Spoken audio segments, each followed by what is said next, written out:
Yeah, no, it's just I woke up and decided, I've been kicked around, I've been criticized, I've been like, too much.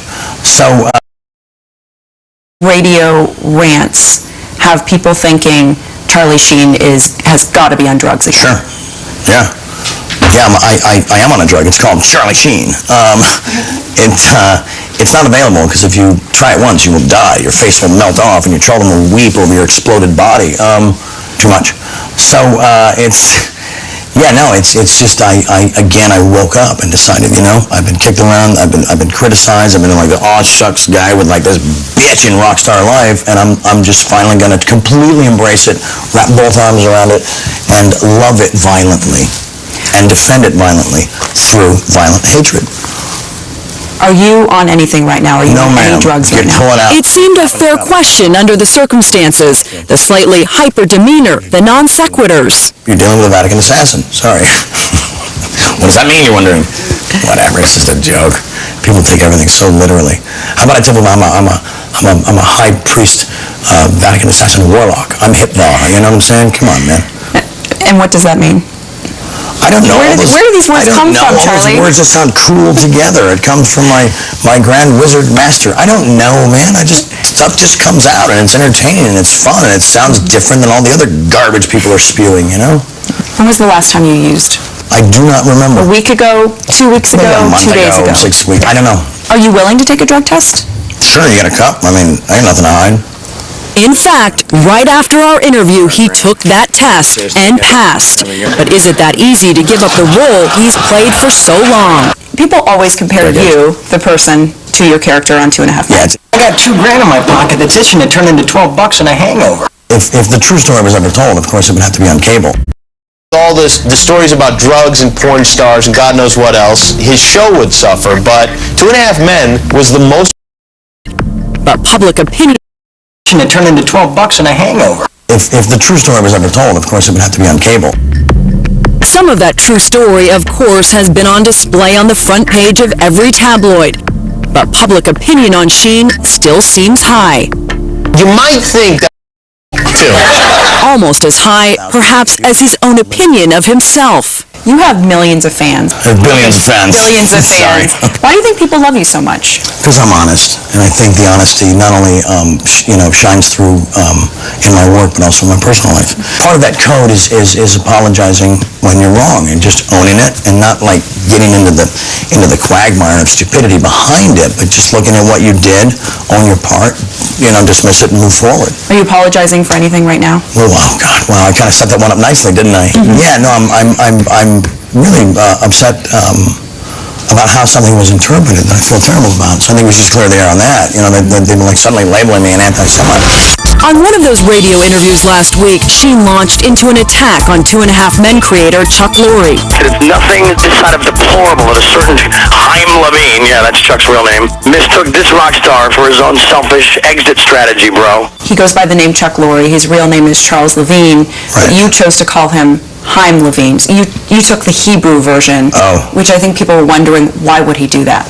I read it off a vanity card and said it as a joke. I don't know. I didn't make a big deal about it. Sheen says he saw the name on one of the title cards Lorre inserts at the end of each episode of the show and was simply trying to be funny. Are you anti-Semitic? No, I'm not. Why would I be?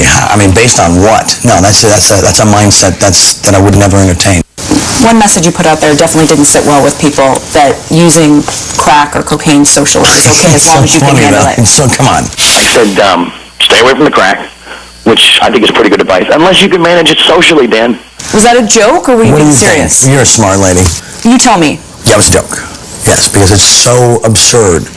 But when you got a highly evolved brain and you're trying to roll out your humor, you can't. I guess that's on me. Behind the tough humor, a vulnerability. Some of it's on me because I was people-pleasing for too long. And when you're people-pleasing, your soul is dead. Because at the end of the day, you're left with yourself and you think, God, I didn't take care of myself again. But Sheen says his Hollywood supporters have his back. Have you had any celebrities reach out to you to try and help you? Yeah, radical people like Sean Penn and Mel Gibson and Colin Farrell and P. Rose. And who gave you the best piece of advice out of your celebrity friends who've called you? They didn't give me any advice. and within that, there's great advice. It was just love. It was just, just seeing what's up. However, Sheen's father was clearly worried last week when he spoke on British TV. If he had cancer, how would we treat him, The disease of addiction is a form of cancer. Can I ask you about the comments that your father, Martin, made? Nah, I'm not interested in any of that. Nah. It took more than anybody could survive. How do you survive that? No interest in that. I don't care if he's my dad. Back off with your judgment. But the stakes for Sheen have never been higher. Because of me, I'm different. I just have a different constitution. Never been higher. Tell me about the last time you took drugs. Last time I took drugs, I probably took more than anybody could survive. What are we talking about? How much? I don't know, man. I was banging 7-gram rocks and finishing them because that's how I roll. I have one speed. I have one gear. Go. How do you survive that? Because I'm me. Because of me, I'm different. I just have a different constitution, I have a different brain, I have a different heart, I have different, I get tiger blood, man. But does even tiger blood prevent an OD? You don't worry that you're going to die when you take that many drugs? Dying for fools, sure. When you look back at the last time you used drugs, are you disgusted with yourself? Or do you think, how could I have done that? I'm proud of what I've created. It was radical. You're proud of that party moment? Of course. Why wouldn't I be? No, Why would you be? Because I expose people to magic. I expose them to something they're never otherwise going to see in their boring, normal lives. So how do you get that out of your system? You close your eyes and you change your brain. It's not that complicated. How can anyone believe that you will stay clean, given your track record? I'm not interested in what people believe. I'm interested in what I believe, and I believe in the truth. Later, a look inside Sheen's Hollywood home and the two women who now live there. You're like the new Hugh Hefner here with your two names. When 2020 returns.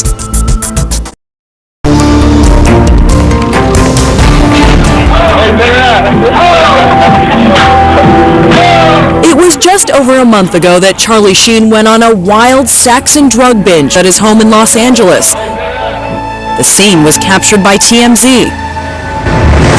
I've never seen someone so self-destructive. I thought maybe it was almost like a suicide binge. Casey Jordan, one of two porn stars at the party, said Sheen used a pipe and repeatedly smoked chunks of cocaine. Like too destructive. I thought maybe it was almost like a suicide binge. Casey Jordan, one of two porn stars at the party, said Sheen used a pipe and destructive. I thought maybe it was almost like sex and drug binge at his home in Los Angeles. The scene was captured by TMZ. I've never seen someone so self-destructive. I thought maybe it was almost like a suicide binge. Casey Jordan, one of two porn stars at the party, said Sheen used a pipe and repeatedly smoked chunks of cocaine. Like 2 to 5 minutes just hitting it. All I hear was light, light, light. Sheen was later taken away on a stretcher. His then publicist, Stan Rosenfield, said the reason was abdominal pain. We always get these statements from your publicist, allergic reactions, stomach pains. Stan's great. Stan's beautiful. He's a beautiful man. And I just want to hug him and just rub his head. But he can't always get a hold of me. Making stuff up? He's not making stuff up. He's just trying to cover things. And you're a tough client. I'm an exciting client. Maybe a little too exciting. Stan Rosenfield abruptly resigned yesterday. You love to party. I mean, what's not to love? How do you... client. Maybe a little too exciting. Stan Rosenfield abruptly... Making stuff up? He's not making stuff up. He's just trying to cover things. And you're a tough client. I'm an exciting client. Maybe a little too exciting. Stan Rosenfield abruptly resigned yesterday. You love to party. I mean, what's not to love? Especially when you see how I party, man. It was epic. The run I was on made Sinatra, Flynn, Jagger, Richards, all of them just look like, droopy-eyed, armless children. Now 45, Sheen's epic run started back in the 80s with the success of Platoon. I don't think I can keep this up for a year, Grandma. I think I've made a big mistake coming here. And Wall Street. When does it all end, huh? How many yachts can you water ski behind? How much is enough? He became a bona fide movie star at the age of 21. He was the next big thing. In this 1999 interview with 2020, a fresh-faced Charlie explained how the party first started. Suddenly I was the toast of the town, and everything I'd always dreamt of, everything I'd always wanted or thought I needed was suddenly mine. you know, restaurants, bars, limos, women, drugs. It was just, bam, you know, this whole thing. The universe just said, here, man, good luck. Are you out of your mind? Yes! Yes, I am! Sheen continued to hit it out of the park with movies like Major League that capitalized on his off-screen image. And Sheen says his wild ride started right from birth. I was born dead. Get on that one for a second. What do you mean? Yeah, umbilical cord, those like floppy baby, the whole thing. Yeah, it was bad. My dad's like trying to bring Catholicism into the room, and the doctor's like, shut that Bible, get over here and do your job while I do mine. It was radical, and he just beat the hell out of me. And finally this voice emerged and said, I'm alive.